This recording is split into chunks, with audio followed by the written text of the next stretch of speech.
Hello everyone, आज के इस वीडियो में हम लोग कैलकुलेट करने वाले हैं elongation of a wire under its own weight. किसी भी वायर का इलोंगेशंस अपने वेट के इन्फ्लुएंस में क्या होगा उसको कैलकुलेट करेंगे। तो सिचुएशंस हमारे पास कुछ ऐसा है कि हमारे पास एक रॉड है जिसका लेंथ यहाँ मेंशन्ड है L है। तो ये uniform rod of weight W क्या है, इस रॉड का जो वेट है, वेट मतलब हो गया mass of the rod into acceleration due to gravity, मतलब mg जो नीचे लग रहा होगा ये वेट लग रहा होगा। तो एक यूनिफॉर्म रॉड है जिसका वेट W है और जो क्रॉस सेक्शनल एरिया है क्या है, क्रॉस सेक्शनल एरिया, सेक्शनल जो एरिया है रॉड का, ठीक है, वो A मेंशन है। क्या होता है क्रॉस सेक्शनल एरिया, ये जो होगा, ये जो एरिया होगा फिर रॉड का ये जो क्रॉस सेक्शनल एरिया होगा, मान लो सर्कुलर है मतलब, तो मैं कहता हूँ कि क्रॉस सेक्शनल एरिया यहाँ पे क्या मेंशन है, A मेंशन है, ठीक है। एंड लेंथ इसका L है and is hanging from a fixed support. तो ये जो सपोर्ट है इसके सहारे इसको क्या किया गया है, हैंग कर दिया गया, लटका दिया गया है। यंग्स मॉडुलस जो है, इस रॉड जिस मटेरियल का बना हुआ है उस मटेरियल का यंग्स मॉडुलस क्या है, तो यंग्स मॉडुलस है, यंग्स मॉडुलस क्या है, मॉडुलस है तुमको Y यहाँ मेंशन्ड है। कह रहा है कि नेग्लेक्ट द लेटरल कॉन्ट्रैक्शंस। ऐसा क्यों कह रहा है ये, क्योंकि जब अपने वेट के इन्फ्लुएंस में रॉड अगर इलोंगेट होगा तो लंबाई कहाँ से बढ़ेगी, हुई बाहर से तो मटेरियल ऐड नहीं हो रहा है, एक्चुअली में वो क्या होगा, वो पतला होता जाएगा और नीचे लंबा होता जाएगा। ये कह रहा है कि चीज़ कि इस तरह का जो कॉन्ट्रैक्शन होता है कि कोई रॉड है और अगर वो इलोंगेट हो रहा है तो क्या होगा, वो पतला होता जाएगा, तो उसको हम लोग बोलते हैं लेटरल कॉन्ट्रैक्शंस, ठीक है। तो हम यहाँ पे लेटरल कॉन्ट्रैक्शंस को नेग्लिजिबल मान रहे हैं इस सवाल में, और सवाल हमसे क्या पूछ रहा है कि रॉड का इलोंगेशन बताइए कि रॉड अपने वेट के इन्फ्लुएंस में कितना इलोंगेट हो जाएगा अगर यंग्स मॉडुलस उसका Y मेंशन्ड है, ठीक है। तो यंग्स मॉडुलस का कंसेप्ट आप जानते हैं कि what is Young's modulus, it is the ratio of stress and strain, this is basic definition. तो यंग्स मॉडुलस को हम कैसे जानते हैं कि स्ट्रेस बाई स्ट्रेन जो होता है, strain is equal to Young's modulus, ठीक है।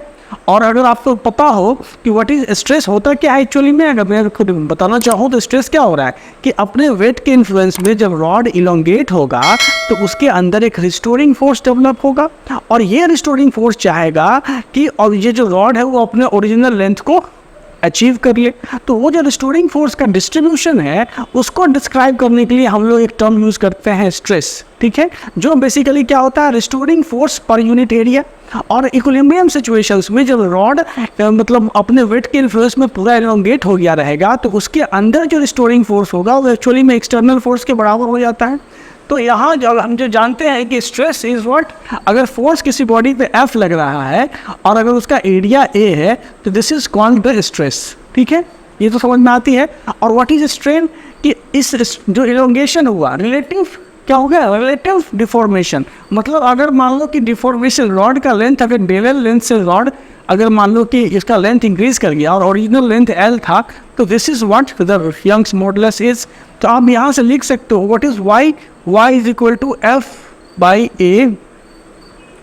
A, ठीक है।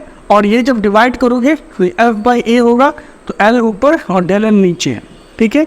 तो यहाँ से तुम ये भी लिख सकते हो कि what is del L is equal to what, F into L by A into Young's modulus. ये तो सिंपल, मैं मतलब एक डिफिनेशंस को आगे स्ट्रेच कर रहा हूँ आपको समझाने के लिए।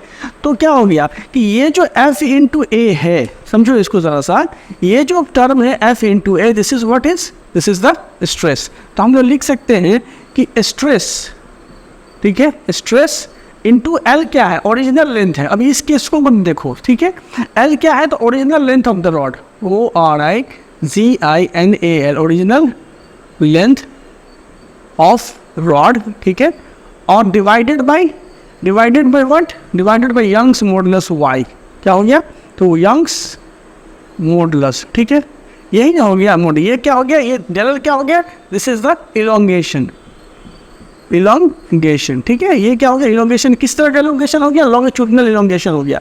तो हम ये जानते हैं कि इलोंगेशन अगर हमको निकालना होगा तो force into L by A into Y, F क्या है तो डिफॉर्मिंग फोर्स है, तो यहाँ तो डिफॉर्मिंग फोर्स क्या है, बॉडी का वेट लग रहा है।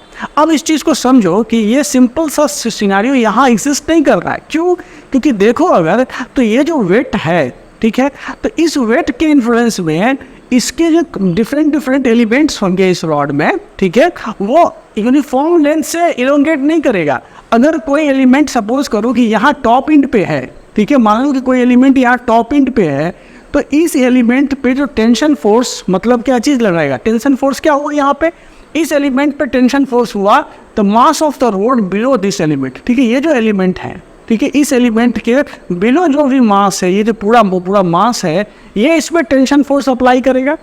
और अगर मान लो कोई एलिमेंट रॉड के लोअर एंड पे है, तो सपोज करो जैसे रॉड के इस एंड पे मैं कोई एलिमेंट लेता हूँ, ठीक है, तो इस एलिमेंट पर जो टेंशन फोर्स नीचे की ओर अप्लाई होगा, ठीक है, तो वो क्या होगा, due to the mass of the rod below it. तो कहाँ पे ज़्यादा टेंशन फोर्स अप्लाई हो रहा है, टॉप एंड पे ज़्यादा टेंशन फोर्स अप्लाई हो रहा है, बॉटम एंड पे टेंशन फोर्स कम अप्लाई हो रहा है। तो कहने का मतलब जो टेंशन फोर्स है जिसकी वजह से जो रॉड में डिफॉर्मेशन हो रहा है वो हर एलिमेंट पे अलग अलग लग रहा है। तो हर एलिमेंट पे अलग अलग लग रहा है, मतलब यहाँ पे यूनिफॉर्म इलोंगेशन का केस नहीं हुआ। यहाँ जो रॉड है वो यूनिफॉर्मली उसका हर एलिमेंट इलोंगेट नहीं कर रहा है, फोर्स जो है वो सब जगह अलग अलग लग रहा है वेट की वजह से। ये फोर्स कहाँ से, डिफॉर्मिंग फोर्स कौन सा है, ये वेट की वजह से, जो वेट बिलो द एलिमेंट। तो इस सवाल को सॉल्व करने का कि find the elongation in the rod, इसको अगर निकालना है तो हम क्या करते हैं, हम ये एज्यूम करते हैं कि टॉप एंड से हम एक एलिमेंट कंसीडर करते हैं dx लेंथ का। कितना लेंथ का मैं कंसीडर कर रहा हूँ, dx लेंथ का एक एलिमेंट कंसीडर कर रहा हूँ at a distance x from the top end. Consider an element of length dx. ये एलिमेंट क्या कर रहा हूँ मैं, consider, ठीक है, an element of length, ठीक है, पूरा समझने की कोशिश करो भाई। Length dx, consider element of length dx, ठीक है, at a distance x, at of distance x below the fixed and, ठीक है। कहीं कहीं किताबों में आपको लोअर एंड से भी इस एलिमेंट को कंसीडर किया जा सकता है, उसमें कैलकुलेशन और सिंप्लीफाई हो जाता है। मैं टॉप एंड से लड़ रहा हूँ, I am comfortable with the top and, but you can both try, मतलब आप दोनों प्रोसेस को ट्राई कर सकते हैं। तो मैं यहाँ पे क्या कर रहा हूँ, सिर्फ टॉप एंड के रिस्पेक्ट में मैंने कहा कि टॉप एंड से एक्स डिस्टेंस पे मैंने एक एलिमेंट कंसीडर किया।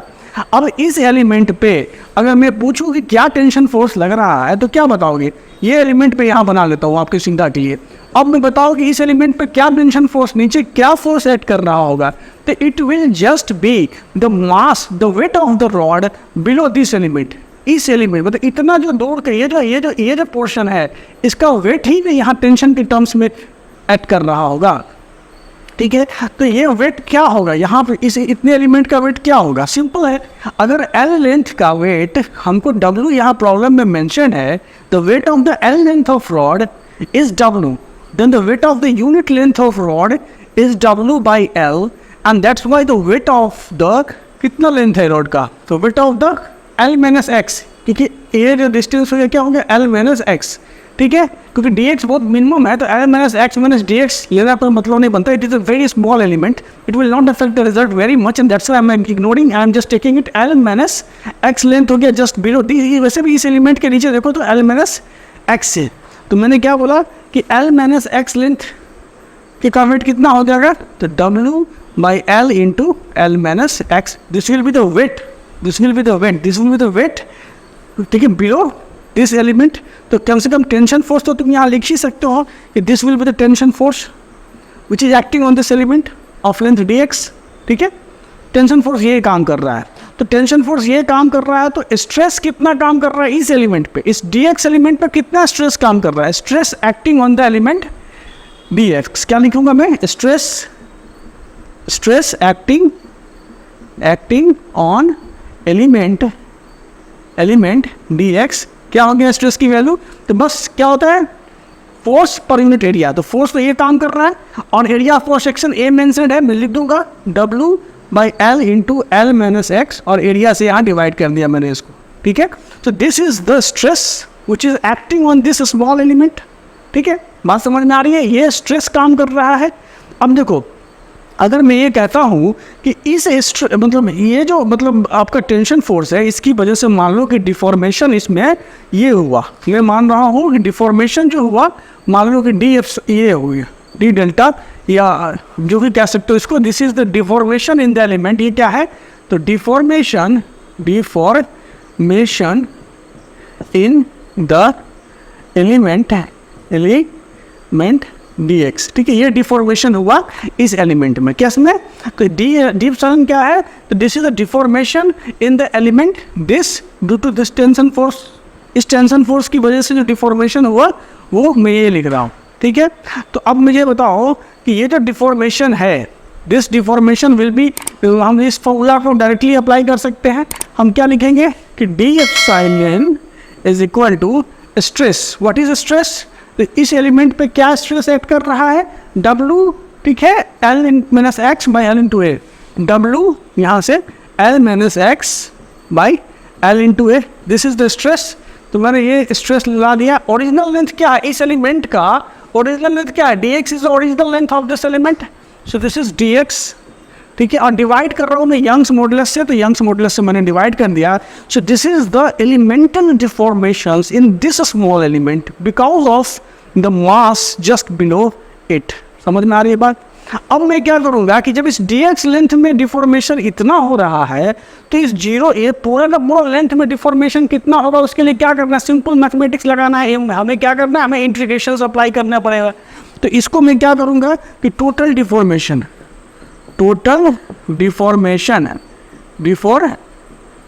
जब मैं लिखूंगा epsilon, this will B integral of D epsilon.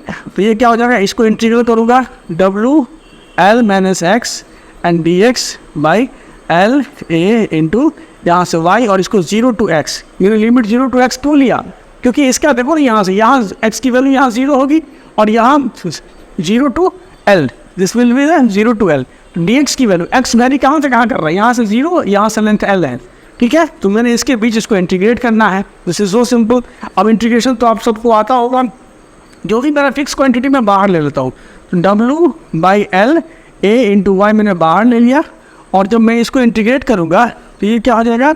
ये हो जाएगा L into x minus x square by 2, ठीक है। और ये हो गया 0 to L। अब देखो तुम जा लिमिट्स की वैल्यू डालो भाई, इसमें कुछ करना नहीं है खास। W by L A into Y, और L की वैल्यू हो गई L, x की वैल्यू डालो इसमें, तो क्या हो गया? L स्क्वायर हो गया माइनस x के बदले यहाँ L पुट करोगे, लिमिट्स की वैल्यू डालोगे तो L स्क्वायर बाई 2, और 0 वाला तो सारा 0 ही हो जाएगा, ख़त्म बात।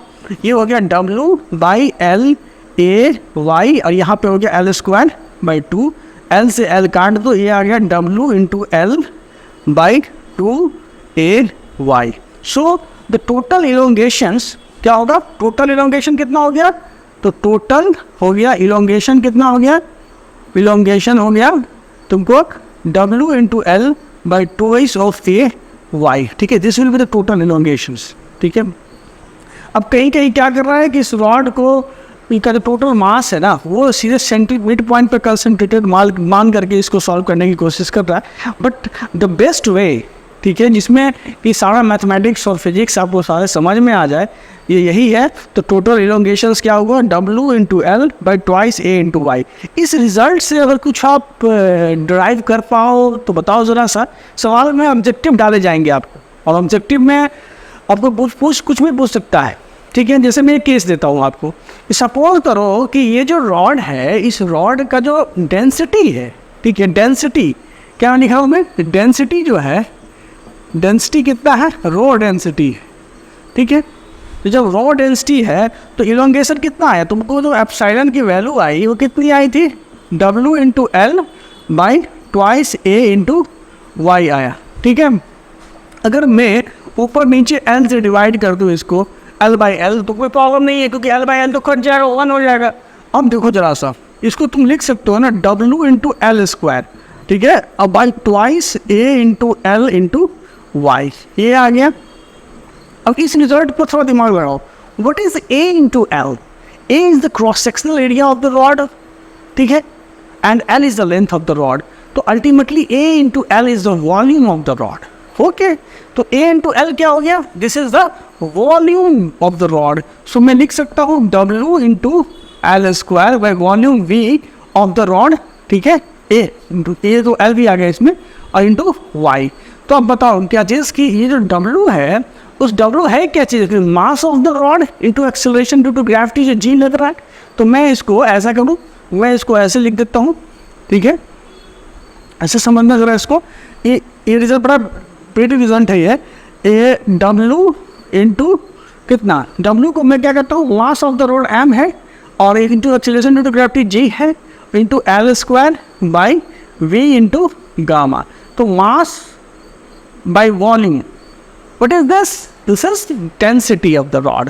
So this is the density, so rho G L square by here से gamma, ये कर दो Young's modulus, and this is the elongations in the rod. तो अब आपको कहेगा क्या चीज़ कि वॉल्यूम जो है, रॉड का वॉल्यूम कांस्टेंट है, ठीक है, और अगर यंग्स मॉडुलस भी कांस्टेंट हो और एक्सीलरेशन ड्यू टू ग्रेविटी भी कांस्टेंट हो, तो कहीं ना कहीं तुम लिख सकते हो कि डिफॉर्मेशन, ये क्या है, deformation is proportional to the square of the length of the rod, ठीक है, deformation is proportional to the square of the length of the rod.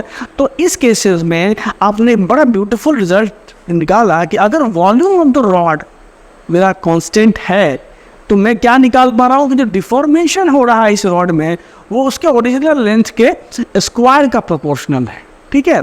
तो ये सिचुएशंस है हमारा इस प्रॉब्लम का। आई होप कि आपको समझ में आया होगा। और फ्रेंड्स,